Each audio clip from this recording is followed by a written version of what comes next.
Kamusta mga ka-fam? Welcome back sa inyong paboritong channel.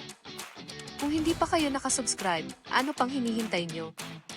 Hit that subscribe button and ring the bell para hindi nyo ma-miss ang latest chika. Mga kachika, tila may panibagong young star na talaga namang umaani ng papuri sa industriya. Usap-usapan ngayon ang rising young actress na si Caprice Cayetano matapos siyang purihin ng kilalang creative director na si John Prats dahil sa kanyang kahanga-hangang performance sa isang bagong entertainment production. Sa isang social media post, hindi na itago ni John Prats ang kanyang paghanga kay Caprice matapos nilang magsama sa proyekto.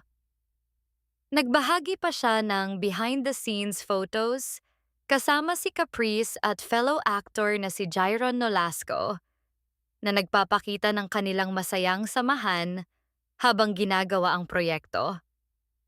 Sa kanyang caption, sinabi ni John na labis siyang nagpapasalamat sa pagkakataong makatrabaho si Caprice. Ayon kay John, sobrang husay mo at napakabait pa. Hindi lamang talento ang kanyang pinuri, kundi pati na rin ang magandang ugali at pagiging profesional nito sa set. Nagbigay rin siya ng papuri kay Jairon Nolasco at sinabing napakadali nilang katrabaho. Dahil sa kanilang dedikasyon at magandang teamwork, naging smooth at enjoyable umano ang buong production. Pero alam niyo ba kung bakit mas lalong kinikilig ang maraming viewers?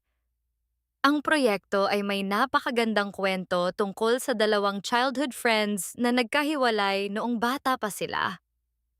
Pagkalipas ng maraming taon, muli silang nagtagpo sa isang hindi inaasahang pagkakataon.